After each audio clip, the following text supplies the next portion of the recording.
प्यारे बच्चों नमस्कार।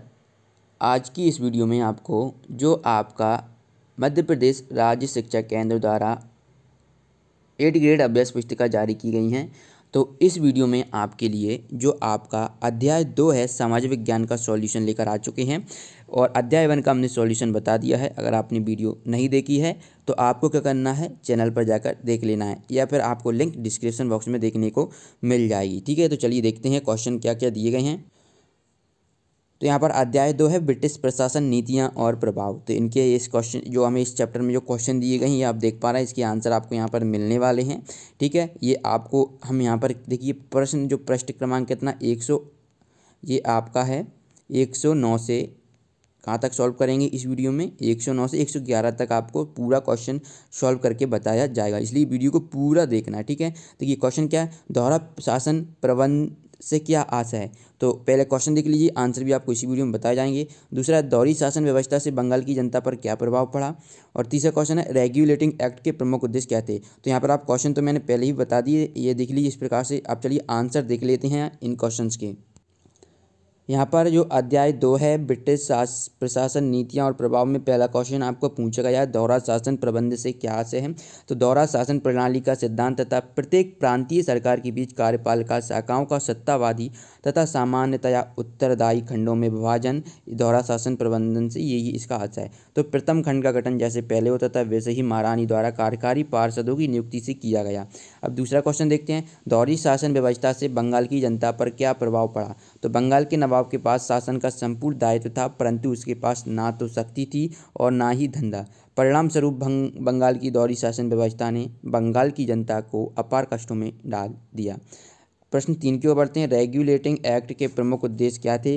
तो इसका उत्तर लिखेंगे रेगुलेटिंग एक्ट 1773 टी एक्ट 1773 द्वारा पूरक था। इसका एक प्रमुख उद्देश्य था कि अपने लंदन के गोदामों में आर्थिक रूप से परेशान ब्रिटिश ईस्ट इंडिया कंपनी द्वारा रखी गई चाय की भारी मात्रा को कम करना और आर्थिक रूप से संघर्ष करने में मदद करना। अगले प्रश्न की ओर बढ़ते हैं, प्रश्न क्रमांक 4, रेगुलेटिंग एक्ट में क्या क्या प्रावधान किए गए थे। तो रेगुलेटिंग एक्ट के प्रावधान कंपनी की संचालन समिति में आमूलचूल परिवर्तन करना और कंपनी के राजनीतिक अस्तित्व को स्वीकार कर उसकी व्यापारिक ढांचे को राजनीतिक कार्य के संचालन योग्य बनाना भी था। अगले प्रश्न की ओर बढ़ते हैं। अगला प्रश्न जो अध्याय 2 में आपके 8th ग्रेड अभ्यास पुस्तिका कक्षा 8 की पूछा गया है ना, तो क्या है, पिट्स इंडिया एक्ट 1773 ईस्वी के रेगुलेटिंग जो आपका पिट इंडिया एक्ट का क्या उद्देश्य है, उसका ये उद्देश्य आपको यहाँ पर लिख देना है। वीडियो को पॉज करके आप इस प्रश्न का उत्तर लिख लीजिएगा। क्या दिया गया है, जो पिट इंडिया एक्ट 1773 ईस्वी के रेगुलेटिंग एक्ट की कमियों को दूर करने और ईस्ट इंडिया कंपनी के भारतीय क्षेत्रों के प्रशासन को अधिक सक्षम और उत्तरदायित्वपूर्ण बनाने के लिए बनाया गया था।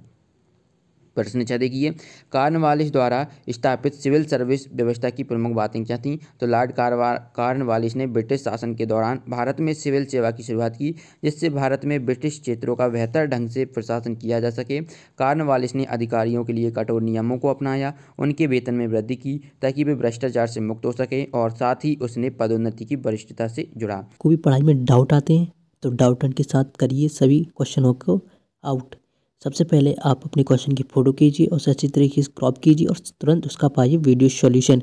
अब पूछिए अपने अनलिमिटेड सवाल कहीं भी कभी भी डाउटन टैब के साथ, या फिर आपके 6 से 12 तक हो, IIT जी नीट का सवाल हो, या फिर CBSE यूपी बिहार राजस्थान या फिर अदर स्टेट का हो, या फिर आपका फिजिक्स केमिस्ट्री मैथ बायोलॉजी या साइंस का सवाल हो, सभी सवालों के आंसर आपको मिलेंगे डाउटन ऐप पर। साथ में क्लास 9 से 12 तक IIT जी और नीट की ऑनलाइन क्लासेस भी आपको डाइट पर मिलेगी। लाखों छात्र डाउटनेट से पढ़कर नंबर 1 रैंक ला रहे हैं, तो आज ही डाउटनेट ज्वाइन कीजिए और नंबर 1 रैंक लाइए। लिंक डिस्क्रिप्शन में दी हुई। प्रश्न 7 देखिए, ब्रिटिश आर्थिक नीतियों का भारतीय समाज पर क्या प्रभाव पड़ा, लिखना है। तो इसका आंसर किस प्रकार लिखेंगे, ब्रिटिश शासन की नीतियों से भारतीय कृषि पर अत्यंत नकारात्मक प्रभाव पड़ा तथा कृषकों की दरिद्रता अत्यंत बढ़ गई। बस 1815 के अंत तक बंगाल की कुल भूमि का लगभग 50% दूसरे हाथों में स्थानांतरित किया जा चुका था। इस प्रकार से आप इस प्रश्न का उत्तर दे पाएंगे। अगले प्रश्न की ओर बढ़ते हैं। प्रश्न क्रमांक 8 है, स्थायी बंदोबस्त व्यवस्था से क्या आशय है, इसका किसानों पर क्या प्रभाव पड़ा। तो स्थायी बंदोबस्त अथवा मरारी बंदोबस्त ईस्ट इंडिया कंपनी और बंगाल के जमींदारों के बीच कर वसूलने से संबंधित एक स्थायी व्यवस्था हेतु सहमति समझौता था, जिसे बंगाल में लॉर्ड कॉर्नवालिस द्वारा 22 मार्च 1794 को लागू किया गया। इसका किसानों पर बहुत बड़ा प्रभाव पड़ा। ओके, इस तरीके से आपको इस क्वेश्चन का आंसर यहाँ पर लिख लेना है। चलिए अब हम अगले क्वेश्चन की ओर बढ़ते हैं। आपका अगला क्वेश्चन है, यहाँ पर आप देख पाएंगे, परिवहन एवं दूरसंचार व्यवस्था से ब्रिटिश सरकार को क्या लाभ हुए। तो उत्तर आपको यहाँ पर दिख रहा होगा, परिवहन एवं दूरसंचार व्यवस्था से ब्रिटिश सरकार को आर्थिक धन मिला, जिससे उन्होंने परिवहन एवं दूरसंचार व्यवस्था की और अधिक बढ़ाया। इस प्रकार से प्रश्न 9 का उत्तर लिखेंगे। अगला प्रश्न देखते हैं, प्रश्न 10, ब्रिटिश सरकार द्वारा यूरोपीय साहित्य और ज्ञान विज्ञान शिक्षण के लिए क्या क्या प्रबंध किए गए थे। तो यहाँ पर उत्तर आपको यहाँ पर देखने को मिलेगा। ठीक है, इसके लिए उन्होंने कितनी इकाई, दाई, सैकड़ा, हज़ार, 10,000, लाख, 1,00,000 रुपये आदि की चीज़ मांग करते थे। इस प्रकार से आप प्रश्न 10 का उत्तर लिख पाएंगे। ठीक है, तो यहाँ पर चलिए और आगे, इस तरीके से हमने प्रश्न 10 तक आपको उत्तर बता दिए हैं। जो आपका अगला अध्याय है ब्रिटिश शासन के विरुद्ध संघर्ष, इसका आपको वीडियो नेक्स्ट वीडियो मिलेगा। इसके लिए आपको इस चैनल को सब्सक्राइब कर लेना और बेल आइकन के बटन को प्रेस कर लेना, क्योंकि जब भी हम नेक्स्ट वीडियो अपलोड करेंगे तो उसकी नोटिफिकेशन आपके पास आएगी। और अगर ये वीडियो पसंद आए तो वीडियो को अपने दोस्तों के साथ शेयर करें और साथ ही साथ वीडियो को लाइक भी कर दें। मिलते हैं नेक्स्ट वीडियो में।